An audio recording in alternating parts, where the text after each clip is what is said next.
What's up guys, and welcome back to 8 Count.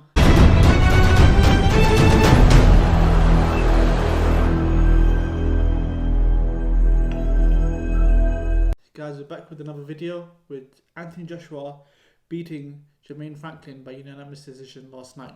So I thought I'll let the fight marinate a bit, see what my thoughts are. I didn't want to make a video straight away because I wasn't sure how I felt, but obviously I had a night to sort of sleep over it, and I thought I'd share my initial thoughts.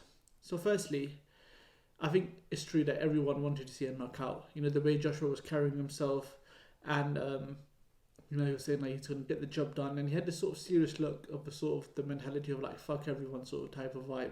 However, we didn't really get that, did we?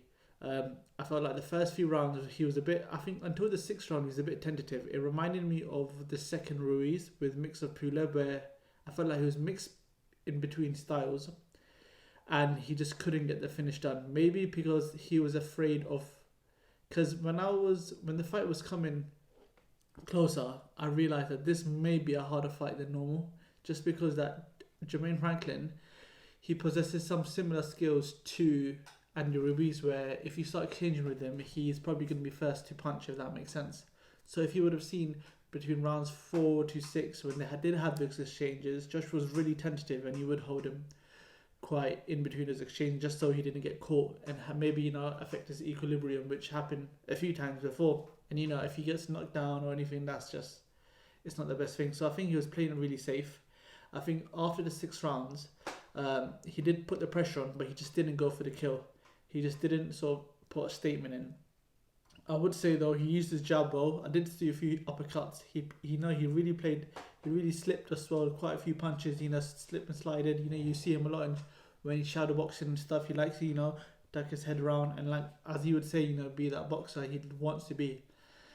I mean, his new style, obviously, he had 3 fights, 3 different trainers. Right now, he's Derek James and Dallas. I think it's weird because it is a bit harsh, so you're going to critique him, especially, like, for instance, when Deontay Wilder came off his loss and he fought the American, he knocked him out in the first round, and we sort of probably wanted that for him to make that statement, and I felt like he didn't make that statement. I think he's looked into more of the way where, I would say, when like Vladimir Klitschko was, when he got knocked out earlier in his career and then he became back the jab, he became a not boring Klitschko, but I think Joshua wants to adopt that sort of style.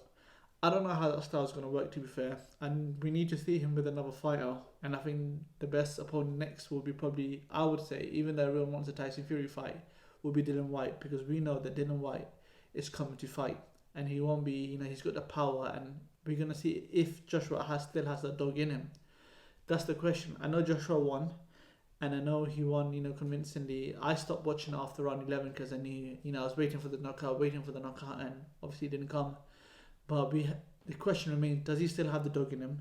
Can he still, do the flurry of punches? I know there was a bit of talk in between where he's afraid that he might gas out. But, but it's one of those things where, you have to believe in yourself. And if gassing out does have if that is a problem, stamina-wise is the problem, then he needs to work on it, because he does carry a lot of muscle mass. But I don't think it's best if he jumps in the likes of, for instance, Tyson Fury or Deontay Wilder. I think that's like a suicide mission. He shouldn't go there.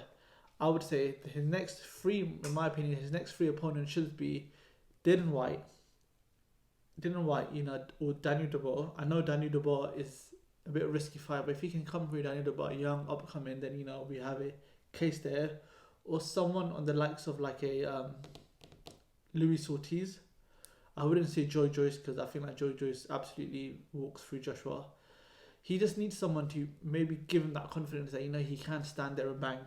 And I think like there's a lot of talk, but we don't really see it. That's the problem we have. He's a likable person and like he gets the job done, if that makes sense. But we need to see that Joshua when he fought Klitschko. We need to see that Joshua when he fought Dillian Whyte. If you guys watch back and see the video with Dillian Whyte, the first round he was vicious. He was just throwing punches left, right, centre. Maybe he was gassing out, but I think that's what the public wants. But we'll have to wait and see. Obviously, I heard he's going to come arrest. I know he's going to go back to Dallas as soon as possible, because he only had like 9.5 weeks to train. But maybe if he marinates, this fight marinates, and he sees what mistakes he's done, how can he press the gas, then maybe we might see that. I think Dillian Whyte fight, I think they're trying to put the Tyson Fury fight if it doesn't materialize. But yeah, it's a bit of a weird feeling. Like, you know, I thought, you know, he's gonna get that knockout within 4 rounds, and you know, AJ's back and all of that sort of thing, but that didn't really happen. But yeah, let me know, guys, what you thought of the fight.